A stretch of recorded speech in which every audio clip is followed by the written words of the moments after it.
हरिद्वार के मेला में 4 संप्रदाय ताही, सट दर्शन भी तहाँ मिले 10 नाम सन्यासी।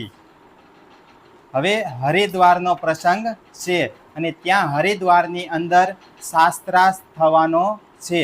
હવે ત્યાં કેમ કે નિષ્કલંક બુદ્ધ અવતાર આપણે જાહેર કરવાના છે, તો ત્યાં હરિદ્વારમાં જવું પડશે। કેમ કે આખા જગતને બતાવવાનું છે, સમજાવવાનું છે ને દેખાડવાનું છે કે નિષ્કલંક બુદ્ધ અવતાર આવી ગયા છે અને જાહેર પણ હવે થઈ ગયા છે।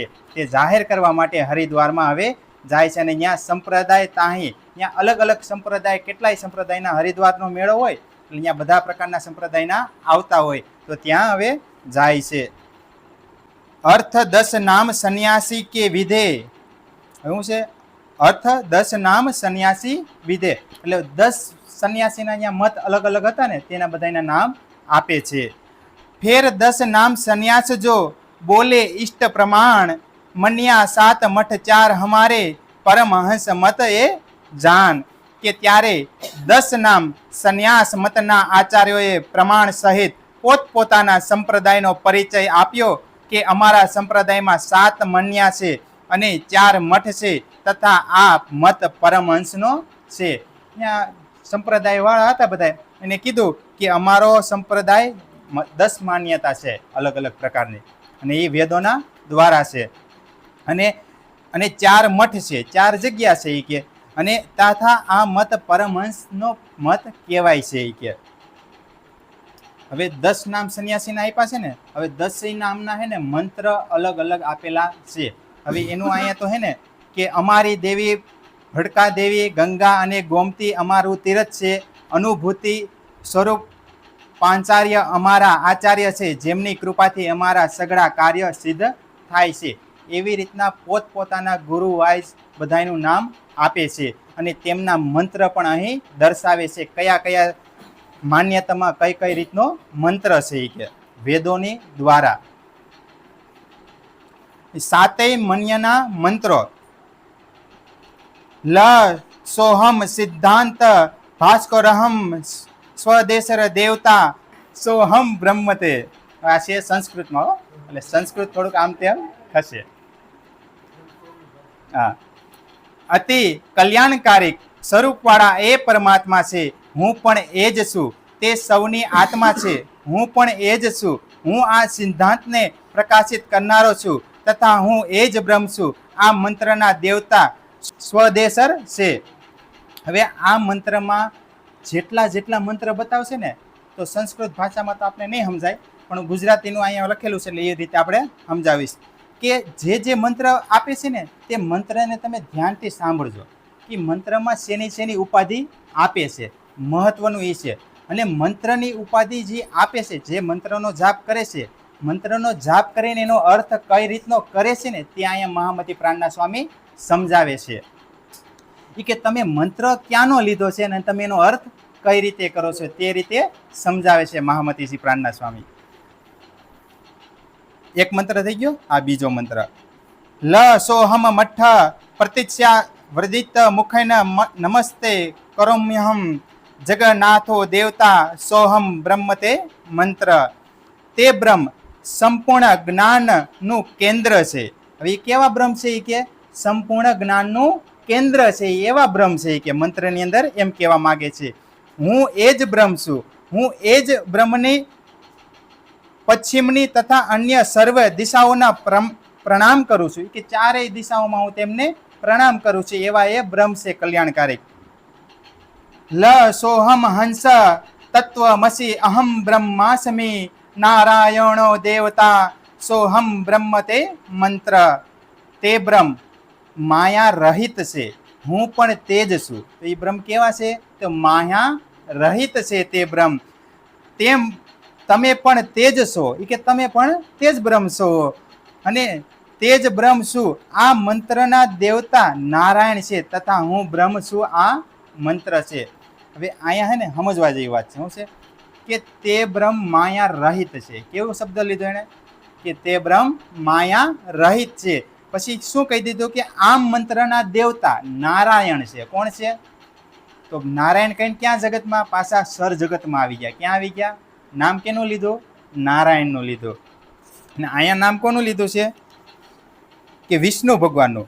કે આ મંત્રના દેવતા જગતના સ્વામી વિષ્ણુ ભગવાન છે. તો બીજા મંત્રમાં વિષ્ણુ ભગવાન લીધું, અને આમાં નારાયણનું નામ લીધું. લ ભૂ ભુવ સ્વઃ બ્રહ્મ લ ક્લીન સ્મિતે સોહમ આત્મા તત્વમસી અહમ બ્રહ્માસ્મિ સોહમ હંસ આદિ વારાહ દેવતા સોહમ બ્રહ્મતે મંત્ર. ને તે બ્રહ્મ સત ચિદ અને આનંદનું સ્વરૂપ છે. તો કેવા બ્રહ્મ છે? સત છે, ચિદ છે ને આનંદ વાળા છે, એવા તે બ્રહ્મ છે. આ બધું કેમાં? વેદોમાં લખેલું, વેદના વાક્ય છે આ બધા. ને તે શક્તિમાન છે. તે બ્રહ્મ હું જ છું અને તમે પણ તે જ છો. હું બ્રહ્મ છું, હું તે શુદ્ધ બ્રહ્મ છું. આદિ વારા તેના દેવતા છે, તથા સોહમ બ્રહ્મનો તેનો મંત્ર છે. તો આદિ વારા દેવતા છે. આપણે વરા ભગવાન કે ને, વરા ભગવાન એટલે એમ કીધું આદિ વરા દેવતા છે. એ કે અહીંયા કોનું નામ લઈ લીધું? અહીંયા નારાયણ લીધું, આ વિષ્ણુ ભગવાન લીધું. અહીંયા હવે બધા એક જ છે કે નહીં? બધા નામ વૈકુંઠના જ છે, પણ અહીંયા અલગ અલગ કરીને બધા હવની રીતે હવ મંત્ર બનાવે છે. હા, પાછા હું કે હું બ્રહ્મ છું, વારે વારે આવે છે કે હું બ્રહ્મ છું, તમે પણ તે જ બ્રહ્મ છો. બધું કાર્ય ત્યાંનું થાય છે, વૈકુંઠ ધામનું કાર્ય કરે છે. લ નીલહંસ પરમહંસ સોહમ તત્વમસી નિરંજનો દેવતા સોહમ બ્રહ્મ તે મંત્ર. તે બ્રહ્મ કલ્યાણકારી છે. તો એ બ્રહ્મ કેવા છે? બધાનું કલ્યાણ કરવા વાળા છે. જો અહીં પહેલી વાર જે બોલે ને એ બધું સાચું જ બોલે છે. એ વાત સત્ય છે. જો તે બ્રહ્મ કેવા છે? તો કલ્યાણકારી છે, એ વાસ્તવિક સત્ય છે. પછી હું લખું તે બ્રહ્મ કેવા છે? તો ચત ચિદ ને આનંદ છે, તે પણ સત્ય છે. તે બ્રહ્મ માયા રહિત છે, તે પણ સત્ય છે. તે બ્રહ્મ કલ્યાણકારી છે. એવમ સૌની આત્માનું મૂળ છે. હું એ જ બ્રહ્મ છું અને તમે પણ તે જ બ્રહ્મ છો. આ મંત્રના દેવતા નિરંજન છે. સોહમ બ્રહ્મ મંત્રનો ભાવ છે. તો અહીંયા કેના દેવતા કહી દીધા? નિરંજન. એ કે અમારા દેવતા નિરંજન છે. એ કે નિરંજનનો મતલબ કે પારના દેવતા, અને નિરાકાર થાય નિરંજનનો મતલબ. એટલે કીધું અમારા દેવતા એવા છે. એ કે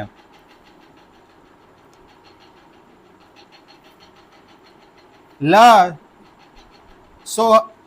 સોહમ હંસ તત્વમસી પદ બ્રહ્મ તત્વ પદ માયા અસી પદ તત્વ પદ જીવો બ્રહ્મ પરમહંસો દેવતા સોહમ બ્રહ્મ તે મંત્ર. કે હું એ જ બ્રહ્મ છું, તમે પણ તે જ બ્રહ્મ છો.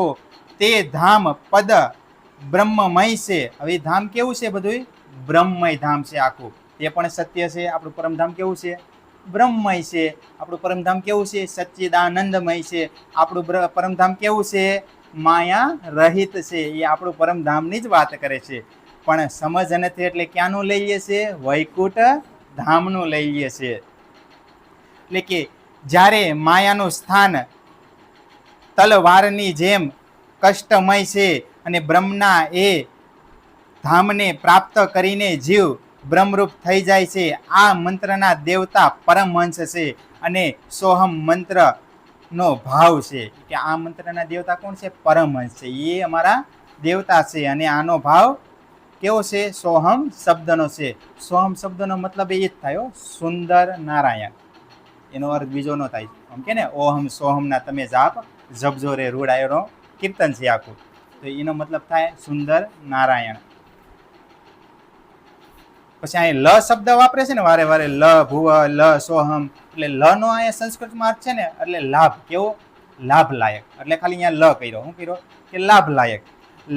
લ હિ નીલહંસ સોહમ પરમહંસ સચ્ચિદાનંદો દેવતા સોહમ બ્રહ્મ તે મંત્ર. તે બ્રહ્મ મંગળમય છે. તો કેવા છે? બધાનું મંગલ કાર્ય કરવા વાળા છે. હું તે જ બ્રહ્મ છું. તે બ્રહ્મ તમારા આત્માનું મૂળ છે અને આ મંત્રના દેવતા સચ્ચિદાનંદ છે. અને સોહમ મંત્રનો ભાવ છે. આ જ કે ભાવ છે. એ મંત્ર કેવો છે? એ કે સચ્ચિદાનંદમય છે. એ કે સાથે 7 મંત્ર હતા, 7 મંત્ર બોલી લીધા. હવે અહીંયા સમજાણું વાત આખી કે મંત્ર બધાય હે ને પારબ્રહ્મની વાત જ કરી શરૂઆતમાં, પણ સમજ ન પડી એટલે કોઈ નારાયણ કીધા, કોઈ વિષ્ણુ ભગવાન કીધા, કોઈ નિરંજન કીધા, કોઈ નિરાકાર કીધા. સૌની મોખે સૌએ એની ઉપમા આપી. પણ હવે મહામતી શ્રી પ્રાણના સ્વામી અહીં વાત કરશે કે યા ભાત સંન્યાસ મત દીક્ષા મત સબ સિદ્ધ ઓર દ્વાદશ પરમહંસ ગાયત્રી સુની સતગુરી તાકી સિદ્ધ. કે હવે અમારામાં ગાયત્રી મંત્ર પણ કેટલા છે કે આ પ્રમાણે સંન્યાસ મત વાળાઓએ પોતાની સાતેય માન્યાઓના દીક્ષા મંત્ર કહ્યા અને સાતેય મંત્રના શ્રીજીએ 12 પ્રકારના ભિન્ન ભિન્ન ગાયત્રીઓ તથા તેમની સિદ્ધિ પ્રાપ્ત થનારા ફળ વિશે પણ સાંભળ્યું. તો કેટલી ગાયત્રી મંત્રના 12 પ્રકારના અલગ અલગ છે તેને પણ શ્રી પ્રાણનાથજી મહારાજે સાંભળ્યું અને પછી બધી વાત કરે છે. તો અહીંયા એવું જ કરવાનું, આપને કદાચ ખબર પડતી હોય ને, જો મહામતી પ્રાણના સ્વામી આપને બધું સમજાવે છે. જો વધારે આપની પાસે સમજ હોય તો સામેવાળાનું પહેલાં પૂરેપૂરું સાંભળવાનું, એ બધું એનું કહી દઈએ ને પછી આપણે કહેવાનું કે ભાઈ તમારી આ જગ્યાએ ભૂલ છે, તમે અહીંયા થોડીક સમજ ઓછી ધરાવો છો. પછી તો આપણે અહીંયા મહામતી પ્રાણના સ્વામીએ સાંભળ્યું, બધાના મંત્ર સાંભળ્યા કે નહીં, પછી કહી છે કે હવે કઈ કઈ જગ્યાએ કઈ મિસ્ટેક આવે છે. અર્થ 10 દર્શનની વિધિ. હવે 6 દર્શનની વાત કરે છે. ઈજ કે 6 દર્શન અમારી અંદર છે, કેમ કે આપણે નથી કહેતા 4 વેદ ને 6 શાસ્ત્ર વાત કરે છે ને, તો એવી રીતના 6 દર્શનની વાત કરે છે. અષ્ટ દર્શન બોલે તબે પ્રાચીન હમ મત સો દેખો તુમ સમજ કે ભગવત પ્રાપ્ત સત. કે હવે ષષ્ઠ દર્શન બોલે છે એ કે તબે અને પ્રાચીન મત હે અમારો, કે બહુ પહેલેથી અમારો મત હાઈલો આવે છે એ કે. અને ને આમ સંન્યાસી વિશેના સાંભળ્યા બાદ 6 દર્શનોના આચાર્ય બોલ્યા કે અમારો મત સૌથી પ્રાચીન છે અને આપ તેને સમજીને જુઓ, તેનાથી સાક્ષાત પરમાત્માની પ્રાપ્તિ થાય છે. તો સાક્ષાત પરમાત્માની પ્રાપ્તિ થાય છે તે રીતે વાત કરે છે. ને અહીંયા તેના મંત્રની બધી વાત કરે છે કે કઈ કઈ રીતે અમારે બધી મંત્ર સદગુરુ મહારાજે આપ્યો ને કઈ કઈ જગ્યાએ આપ્યો. તો કોઈ પૂર્વમાં, કોઈ દક્ષિણમાં, કોઈ ઉત્તરમાં, એ રીતે હોની જગ્યાએ એના 4 મઠ છે. તો ચારેય દિશાઓમાં 6 મઠ એના મૂકેલા છે. તો એ રીતના અલગ અલગ જગ્યાએ અલગ અલગ માન્યતા પ્રમાણે તેમના મંત્ર આપેલા છે. એટલે અહીંયા કહે છે હવે કે બીચ એક, હવે વાત અહીંયા ખાસ હો, કેમ કે અહીંયાથી જ હવે સમજવાનું છે. આ તો મેં ઘણું છે ને ખાલી ગુરુજનોનું હતું એટલે મેં તમને સમજાવ્યું કે ગુરુજનોમાં આવી આ રીતની માન્યતા છે. કે બીચ એક પરનાલિકા ચિઠ્ઠી દુઃખ કી જોન નાશ હોય તબ સુખ કો પ્રાપ્ત હોય તોય. કે એ ત્રણેય શરીરથી શરીરની 21 પરનાલિકા કે જે દુઃખથી ભરપૂર છે તેમાં રહે છે, ત્યારે શ્રીજીએ કહ્યું કે તો સુખનો નાશ થઈ ગયો પછી તે સુખની પ્રાપ્તિ આપને કેવી રીતે થઈ શકશે. મહામતી શ્રી પ્રાણના સ્વામી અહીં વાત કરે છે બંને. અને સંન્યાસ મતવાળા શું કહે છે કે એ ત્રણેય શરીર, ત્રણેય છે ને સ્થૂળ, સૂક્ષ્મ ને કારણ, આ 3 શરીર છે આપણા. આ સ્થૂળ છે બહારનું, અંદર ઇન્દ્રિયોનું શરીર હોય ને એ સૂક્ષ્મ કહેવાય, અને એનથી ને 3 ગુણવાળું શરીર હોય ને, રજોગુણ, તમોગુણ ને સત્વગુણ, એ કારણ શરીર કહેવાય. તે કે ત્રણેય શરીરમાં એટલે 21 પરનાલિકા, તો 21 સીડી છે કે આ સ્થૂળ શરીરની અંદર, અને એ દુઃખદાયક છે બહુ એ કે. અને એ જે દુઃખની ભરપૂર છે, એટલે એવું કોણે કીધું? સંન્યાસ મતવાળાએ કીધું કે દુઃખની 21 સીડી છે, તેને તમે પાર કરી લો ને એટલે તમે બ્રહ્મમય થઈ જાઓ, એ કે બીજું કાંઈ છે નહીં, એમ કહે છે. અને ત્યારે શ્રીજી બોલ્યા, હવે શ્રી પ્રાણનાથજી મહારાજ બોલ્યા કે કહ્યું કે તો સુખનો નાશ થઈ ગયો હોય. કે તમે જો બધે દુઃખ જ બતાવો છો તો સુખ ક્યાં છે એ મને બતાવો નહીં. કે તો કે ગયા પછી તેની સુખની પ્રાપ્તિ આપને કેવી રીતે થાય છે? તમે કદાચ જો મરી જાય આપણે તો સુખ કેવી રીતના મળશે, તમે મને તે સમજાવો. એ કે ત્યારે શ્રીજીએ કહ્યું કે તમારા કથન અનુસાર તો ઈશ્વર અને જીવનો નાશ થઈ જાય છે. કે અને આ વિષયમાં આપે કંઈ વિચાર્યું જ નહીં અને આપનું જ્ઞાન અધૂરું છે. કે હું કીધું કે તમારા કથન અનુસાર તો ઈશ્વર અને જીવનો નાશ થઈ જાય છે. કે તમે જે રીતના કહો છો 21 સીડીનું છે નાશ થઈ જાય એ બધું બતાવો છો, તો એમાં તો જીવ ઈશ્વરનો તમે નાશ કહી દીધો. તો આ વિષયમાં આપે વિચાર્યું જ નહીં કે આપનું જ્ઞાન અધૂરું છે. તો તમે સુખ કેવી રીતના ભોગવશો? બધું નાશ થઈ ગયો. તો નાશ થઈ જાય છે તો તમે ક્યાં અખંડ થશો તે તમને ખબર નથી કે. અને જે આપે 21 ચીડીઓ કહી તેને મધ્યમાં માયા, ઈશ્વર અને જીવનું સ્થાન બતાવો છો, તો કહો જોઈ કે સુખનું સ્થાન ક્યાં છે? એ કે એ કીધું ઈશ્વર અને જીવનું સ્થાન બતાવો છો તો કહો કે સુખનું સ્થાન ક્યાં રહેશે? તમે જીવે બતાવો છો, માયા બતાવો છો, તો સુખનું સ્થાન ક્યાં રહેશે? કે સૂક્ષ્મ સ્વરૂપ તીન તુમ કહો, સ્થૂલ કહત હો નાશ, बीच एक चिड़ी से कहा तिनको वास, કે આપ સૂક્ષ્મ સ્વરૂપને અખંડ કહો છો અને તથા સ્થૂલ સ્વરૂપનો નાશ કહો છો, તો 21 ચીડીઓ તો સ્થૂલ શરીરમાં જ છે, તો પછી અખંડ સ્થૂલ ઠેકાણું ક્યાં છે? કે આ સૂક્ષ્મ અખંડ સ્વરૂપ કહો છો. આ સૂક્ષ્મ શરીર આની અંદર છે ને, ઇન્દ્રિયો વાળો, એને તમે અખંડ કહો છો, અને આ સ્થૂળ શરીર છે એને તમે નાશવાંત કહો છો. તો 21 તો સ્થૂળ શરીરમાં જ છે. કે આ સ્થૂળ શરીર છે એ ક્યાં છે? આપણી અંદર 21 અંદર જ છે. કે તો પછી અખંડ સૂક્ષ્મનું ઠેકાણું ક્યાં છે? કે જો આ નાશ થઈ જાય તો ઇન્દ્રિયો આપણી અંદર સૂક્ષ્મ રૂપી છે એ ક્યાં જશે? એ તમને ખબર છે? તો એ કંઈ ખબર નથી. કે તો નાશ તો થઈ ગયા, હાલો માની લો નશે થઈ ગયું, તો ઠેકાણું ક્યાં તે ખબર નથી. કે તબ મીમાંસા દર્શની બોલે કર્મ પ્રધાન, કારણ કરતા કર્મ હે કર્મ ઇષ્ટ પ્રમાણ. ત્યારે ન્યાય દર્શન વાળા, હવે બીજા મત વાળા બોલ્યા કે અમારો મત એના કરતા ઊંચો છે, અમે તમને એનો જવાબ આપી. કે આ જવાબ દઈ શકશે નહીં. કે એટલે કીધું કે જ્યારે ન્યાય દર્શન વાળા શ્રીજીના પ્રશ્નનો ઉત્તર ન આપી શક્યા, ત્યારે મીમાંસા દર્શન વાળા બોલ્યા કે કર્મ જ મુખ્ય છે. આપણે કહીએ ને કે કર્મ છે ને એ જ કરવાનું છે, બીજું કાંઈ કરવાનું નથી. તો અહીં એમ કીધું કે બોલ્યા કે કર્મ જ મુખ્ય છે, તેથી કર્મ જ કારણ છે, કર્મ જ કરતા છે, અને કર્મ જ પરમાત્મા છે. પરમાત્મા પણ કર્મ જ છે. પરમાત્મા પણ કર્મ જ છે. તો અહીં બધી વાત કોની કરી? કર્મની જ વાત કરી. તો અહીંયા હવે આપણી ભ્રમના ભાંગ છે, આપને હતી એમ જ ભ્રમિતમાં નાખી દે છે. કર્મ કરો, કર્મ કર્મ કરશો તો તમે છૂટશો, નકર છૂટશો નહીં. હકીકતમાં છૂટશું નહીં, હકીકતમાં બંધનમાં પડી જશું. અને જીવ ઈશ્વર બ્રહ્મ હે, સબ કર્મ કો રૂપ, કર્મ બિના કશું ઓર નહીં, સદા અનાદિ અનુપ. કે જીવ, ઈશ્વર અને બ્રહ્મ એ તમામ કર્મના જ રૂપ છે, અને કર્મ સિવાય કશું જ છે નહીં, અને કર્મ અનાદિ છે અને નિરૂપણ ઉપમા રહિત છે. અને સદા એને માટે કે કર્મ જ છે. પહેલા પણ કર્મ હતું, અત્યારે પણ કર્મ છે, અને આગળ જતા કર્મ જ રહેશે. એટલે કર્મ જ છે ને એ જ પરમાત્મા છે. એ કરો એટલે તમે પરમાત્માને પામી ગયા એવું કહે છે મત અનુસાર. હવે કે છે ત્યારે શ્રી પ્રાણનાથજી બોલ્યા કે પ્રશ્ન તબ કર્મ શ્રીજી બોલીએ પ્રશ્ન તબ કર્મ વિશે હે ભ્રાંત, બ્રહ્મ અખંડ સ્વરૂપ હે સદા એક રસ જાત. શ્રી પ્રાણનાથજી મહારાજ બોલ્યા કે કર્મમાં તો ભ્રાંતિ હોય. શું હોય છે? એ એક રસ હોય નહીં. કેમ કર્મમાં ભ્રાંતિ હોય? કે તમે કર્મ કરવા જઈશો એટલે તમે શું વિચાર કરશો કે આ કરી લો, ઓલું કરી લો, આમ કરી લો, એટલે તમારું બધું બદલતું રહ્યું. શું રહ્યું છે?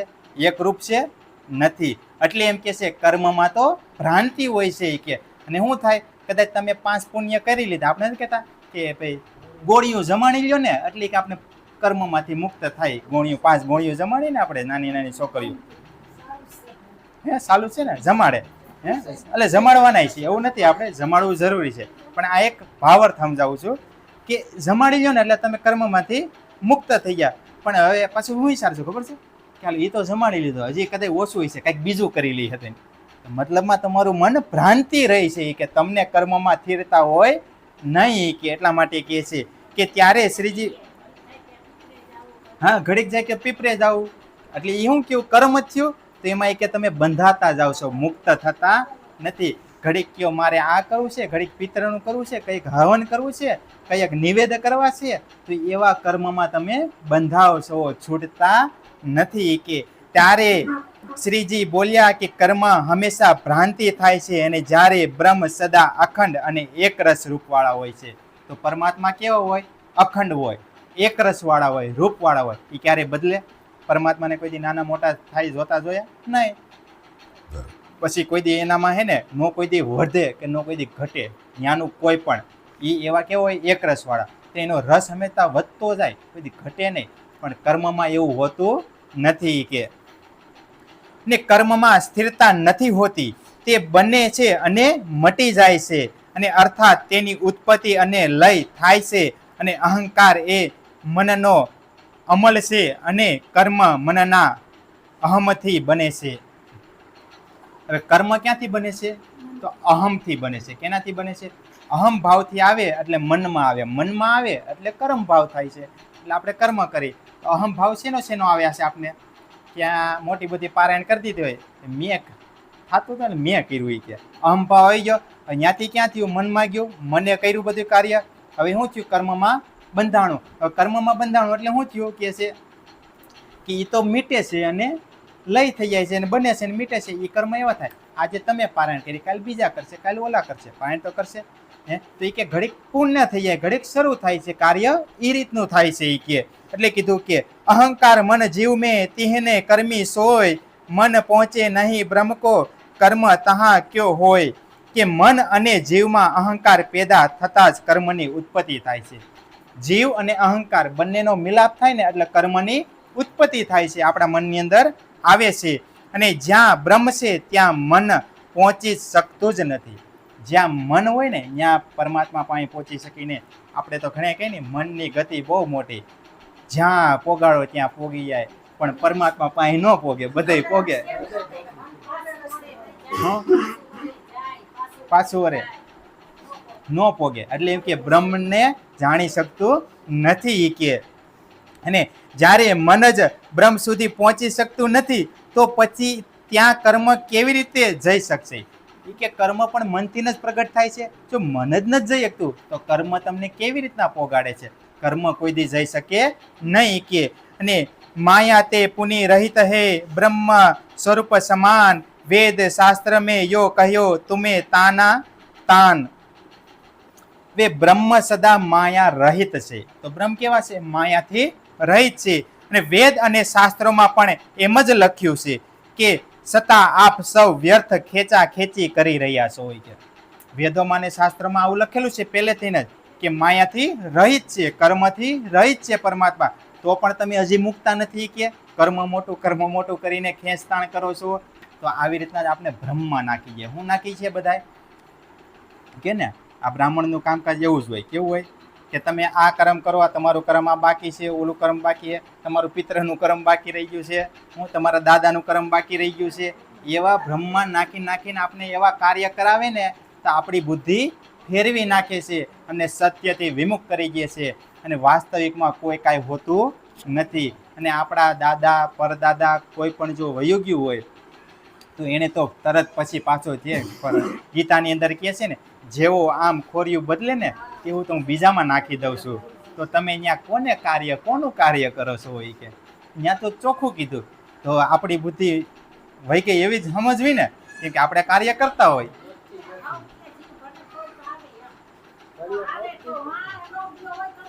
હા તો જ આવે ને. હા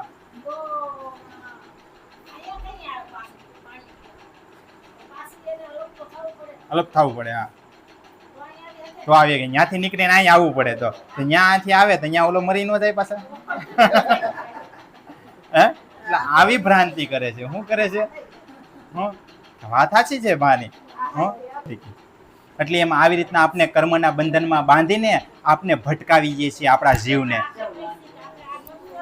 ને સાખ્ય શાસ્ત્ર કે દર્શની બોલે તબે વિચાર, પ્રકૃત પુરુષ સબકે પરે સબકો કારણ સાર. કે ત્યારે સાંખ્યા દર્શનના આચાર્ય બોલ્યા કે પ્રકૃતિ અને પુરુષ જ સર્વથી પર છે અને એ જ સૌને ઉત્પન્ન કરવાવાળા પરમાત્મા છે. શું કીધું? કે પ્રકૃતિ અને પુરુષ એ બે જ કે પરમાત્મા છે. અને ત્યાંથી ને બધું પ્રકૃતિનો ઉત્પત્તિ થાય છે કે બધી, અને સૌને ઉત્પન્ન કરવાવાળા પરમાત્મા છે. પ્રકૃતિ અને પુરુષના મિલનથી ને જગત પ્રગટ થાય છે અને તથા જ્યારે અલગ થઈ જાય છે ત્યારે જગતનો નાશ થાય છે, એવો અમારો મત છે. કે જ્યારે કે પ્રકૃતિ અને પુરુષ પરમાત્મા કે બે ભેગા થાય છે ને મિલનનું જગતનું પ્રગટન થાય છે, તથા જ્યારે તે અલગ થઈ જાય એટલે એનો પ્રલય થઈ જાય છે કે નાશ થઈ જાય છે, કે આવો અમારો મત છે. ત્યારે શ્રીજી બોલ્યા કે પ્રકૃત પુરુષ તે કહત હો જગત ભયો સબ એ સૂરજ દ્રષ્ટિ તિમર રહે એહી બડો સંદેહ. કે ત્યારે શ્રીજીએ કહ્યું કે આપે પ્રકૃતિ અને પુરુષથી જગતની ઉત્પત્તિ કહી છે અને વાતો તો સૂરજ ઉગ્યા પછી પણ અંધારું રહે એવી કહેવાય છે. કે એક બાજુ એમ કહેશો પ્રકૃત અને પુરુષ બેનું મિલન થાય કે એટલે એ કે ઉત્પત્તિ થાય છે, તો તમે તો કે એવી વાતો કરો છો એ કે પુરુષથી જગતની ઉત્પત્તિ કહી છે અને આ વાત તો સૂરજ ઉગ્યા પછી પણ અંધારું, તમે એ રીતની વાત કરો છો. કે સૂરજ ઉગ્યા પછી અંધારું થાય? કોઈ દિવસ થતું નથી. કે તો તમે તો એવી રીતના વાત કરો છો અને એવી જ કહેવાય. અને આ વાત ખૂબ જ સંશયાત્મક કૃપા તે સમજાવો. મને કે આમાં સંશય થાય છે, મને થોડુંક સમજાવો ને વધારે, કે તમે કઈ રીતે સમજાવો. કે જ્યારે મહાપ્રલય થાય છે, પ્રાણનાજી મહારાજ કહે છે કે જ્યારે મહાપ્રલય થાય છે ત્યારે પ્રકૃતિ તથા પુરુષ સર્વનો નાશ થઈ જાય છે. પ્રકૃતિ અને પુરુષનો નાશ થઈ જાય છે અને મહાપ્રલયમાં જ્યારે પ્રકૃતિ અને પુરુષના રૂપનું જ અસ્તિત્વ રહેશે નહીં તો પછી એમનું મિલન ક્યાં અને કેવી રીતે થશે? જ્યારે પ્રકૃતિ અને પુરુષનું નાશ થઈ જાય તો પછી એનું મિલન કેવી રીતના થઈ જાય? એ મને સમજાવો ને. તો કે એનો જવાબ છે નહીં. પહેલાં એ શું કીધું કે પુરુષ અને પ્રકૃતિ બંનેનું મિલન થાય એટલે એ કે બધું પ્રગટ થાય છે એ પરમાત્મા દ્વારા. એ કે પણ કે એનો જો નાશ થઈ જાય તો એ કે બધું પ્રલય થઈ જાય. તો નાશ તમે કરાવી નાખ્યો. હું કરાવી નાખ્યો? તો નાશ જેનો થઈ જાય, હવે એ મને કયો નાશ થઈ ગયેલું પાછું કેવી રીતના બને છે? કે એ જવાબ નથી કે મારી ભાઈ કેવી રીતના પાછું બને નહીં. કે એટલે કીધું કે પરમાત્માને આપ પહેલેથી જ નિરાકાર સ્વરૂપ કહો છો અને જે મહાપ્રલયમાં રહેશે નહીં અને તેનો ભેદ સમજાવીને કહો કે મહાપ્રલયમાં તેનું સ્થાન ક્યાં હશે? કે ક્યાં હશે એનો મને ભેદ સમજાવો. સમજાવી શક્યા? હા, ત્યારે ક્યાં હશે? તો કેટલા પ્રકારના પ્રલય છે? 4 પ્રકારના. હવે કે નામ છે એના યાદ? મહાપ્રલય નહીં આવે એટલે સાંભળતો વાંચતું જવું પડશે ને. આમાં તો નથી લખેલું આપને મહાપ્રલયનું કેટલા પ્રકારના છે. તો કેટલા પ્રકારના છે? 4 છે ને પ્રકારના. હા, તો નામ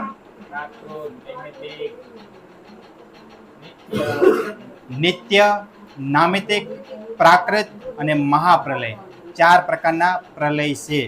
નિત્ય પ્રલય એટલે રોજના મરી જીવે અને મરે એને નિત્ય પ્રલય કહેવાય, રોજના માટે. અને નામિતિક પ્રલય પાતાળથી લગી સ્વર્ગલોક લગી સુધી બધું નાશ થઈ જાય.